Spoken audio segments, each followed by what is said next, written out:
If, like me, you're trapped in a house, you might be getting a little bored. So I thought I would read you some stories to get you through the day. I hope to do several of these, so keep an eye out for them. I shall be reading from the Welsh fairy book by W. Jenkin Thomas. That's Jenkin with a Y, so you know it's proper. Let me begin with the Llanfabon Changeling. At a farmhouse called Berthgrôn in the parish of Llanfabon, there once lived a young widow. She had a little boy whom she loved more than her own eyes. He was her only comfort, and she was afraid of letting the sun shine on him, as the saying goes. Pryderi, that was the name she had given him, was about 3 years old, and a fine child for his age. At this point, the parish of Llanfabon was full of fairies. On nights when the moon was bright, they often used to keep the hard-working farmers awake with their music until the cock crew in the morning. On nights when the moon was dark, they delighted in luring men into desolate bogs by displaying false lights. Even in the daytime, they would play tricks on people if they were not very careful. The widow knew that the Fair family were very fond of stealing babies out of their cradles. You can only imagine how careful she was of her little treasure. She hated leaving him out of her sight by night or day. If ever she had to do so, she was miserable until she returned to him and found him safe and sound. One day, when he was lying asleep in his cradle, she heard the cows in the byre lowing piteously, as if they were in great pain.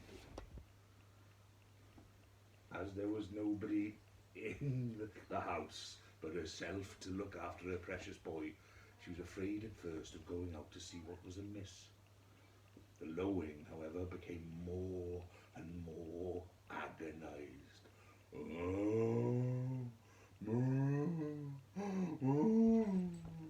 And she became frightened. It's all right, V. I was doing the best of a cow. It's all right. It's okay, V. I'm going to be in pain. That was a good impression, but that's a good impression. Yes. Oh, good dog, good dog. It's okay. Not being able to stand it any longer, she rushed out, forgetting in her fright to place the tongs crossways on the cradle. Foolish woman. When she got to the cow house, she was amazed to find that there was nothing whatever the matter with the cattle. They were chewing the cud placidly, and they turned their great meek eyes in mild surprise upon her, evidently wondering why she had burst in upon them so unceremoniously. Realizing that she had been the victim of some deception, she ran back to the house as fast as her feet would carry her, and to the cradle. She was afraid of finding it empty, but bending over, she found a little boy in it who greeted her with, "Mother?" She looked hard at him. He was very like Pryderi, and yet there was something about him which made her think that he was different from him. "At last," she said doubtingly, "you are not my child." "I am truly," said the little one. "What do you mean, Mother?"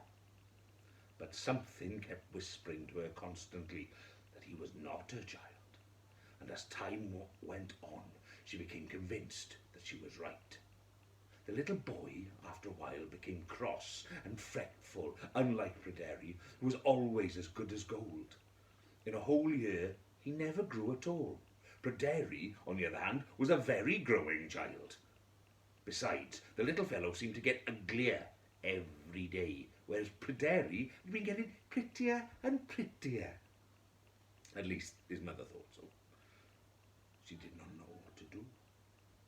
Now, it was in the parish of Llanfabon, a man who had the reputation of being well informed on matters which are dark to most people. This reputation he had gained by living in a place called the Castle of the Night. This castle had been built of stones from Llanfabon Church and was haunted. Many men had tried to live there, but had been compelled to leave because ghosts plagued them so.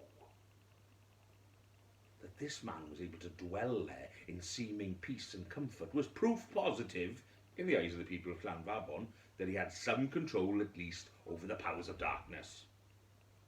The widow went to this wise man and laid her trouble before him. After hearing her story, he said to her, "If you follow my directions faithfully and minutely, I think I shall be able to help you. At noon tomorrow, take an eggshell and prepare to brew some beer in it. See that the boy watches what you are doing, but take care not to tell him to pay attention. He will ask you what you were doing. You are to say, 'I am brewing beer for the harvestmen.' Listen carefully to what he says when he hears that, but pretend not to catch it. After you have put him to bed tomorrow night, come and tell me about it." The widow returned home, and the next day at noon she followed the cunning man's advice. She took an eggshell and got everything ready for brewing beer. The boy stood by her, watching her as a cat watches a mouse. Sorry, a cat, please. Okay. Presently he asked, "What are you doing, mother?" She said, "I am brewing beer for the harvestmen, my boy." Then the boy said quietly to himself, "I am very old this day. I was living before my birth. I remember yonder oak, an acorn in the earth, but I never saw the egg of a hen brewing beer for harvestmen." The widow heard what he said, but pretended not to have caught it, and asked, "What did you say, my son?" He said, "Nothing, mother." She then turned around and saw that he was very cross, and the angry expression on his face made him very repulsive to look upon. After she had put him to bed that night, the widow went to the Castle of the Night, as she had been ordered. As soon as she entered, the wise man asked, "Were you able to catch what he said?" "He spoke very quietly to himself," answered the widow, "but I am quite sure that what he said was, 'I am very old this day. I was living before my birth. I remember yonder oak, an acorn in the earth, but I never saw the egg of a hen brewing beer for harvestmen.'" "That is well, said the wise man. "If you follow my directions faithfully and minutely, I think I shall be able to help you. The moon will be full in 4 days, and you must go at midnight to where the 4 roads meet above the ford of the bell. Hide yourself somewhere where you can see everything that comes along any of the roads without being seen yourself. Whatever happens, do not stir or utter a sound. If you do, my plans will be frustrated and your own life will be in danger. Come to me the day after and tell me what you see." By midnight on the appointed day, the widow had concealed herself carefully behind a large bush near the crossroads above the ford of the bell, where she could see everything that came along any of the 4 roads without being seen herself. For a long time there was nothing to be seen or heard. The moon shone brightly, and the melancholy silence of midnight lay over all. Before long, dark clouds obscured the moon, and at last the anxious widow heard the faint sounds of music in the far distance. The strains came nearer and nearer, and she listened with rapt attention. Before long, the melody was close at hand, and she saw a procession of fairies coming along one of the roads. Soon the vanguard of the procession came up, and she saw that there were hundreds of fairies marching along, and they were singing the sweetest songs she had ever heard, and she felt that she could listen to them forever. Just as the middle of the procession came opposite her hiding place, the moon emerged from behind a black cloud, and in the clear cold light, which then flooded the earth, she beheld a sight which turned her pleasure into bitter pain and made her heart beat almost out of her body. Walking between two fairies was her own dear little boy. She nearly forgot herself altogether and was on the point of springing into the midst of the fairies to snatch her darling from them. But she remembered in time that the wise man had warned her that his plans would be upset and her own life in danger if she carried out her intention. And controlling herself by a supreme effort, she neither stirred nor uttered a sound. When the long procession had wound itself past and the music had died away in the distance, she issued from her concealment and went home to bed. But her heart was so full of longing for her lost child that she never slept a wink all night. On the morrow, she went to the wise man early. He was expecting her, and as she entered, he perceived by her looks that she had seen something to disturb her. She told him that she had what she had witnessed at the crossroads, and he again said, "It is well. If you'll follow my directions faithfully and minutely, I think I shall be able to help you." He then brought out a great book, bound in calfskin, opened it and pored long over it. After much deliberation, he says, "You must find a black hen without a single white feather, or one of any other colour than black. Do you burn peat or wood?" "I burn peat," said the widow. "After you have found the hen, you must light a wood fire and bake the hen before it, with its feathers and all intact. After you have placed it to bake before the fire, close every passage and hole in the wall, leaving only the chimney open. After that, avoid looking at the boy, but watch the hen baking, and do not take your eyes off it until the last feather has fallen off it." Strange as the directions of the wise man appeared, she determined to follow them as faithfully and minutely as she had the previous directions.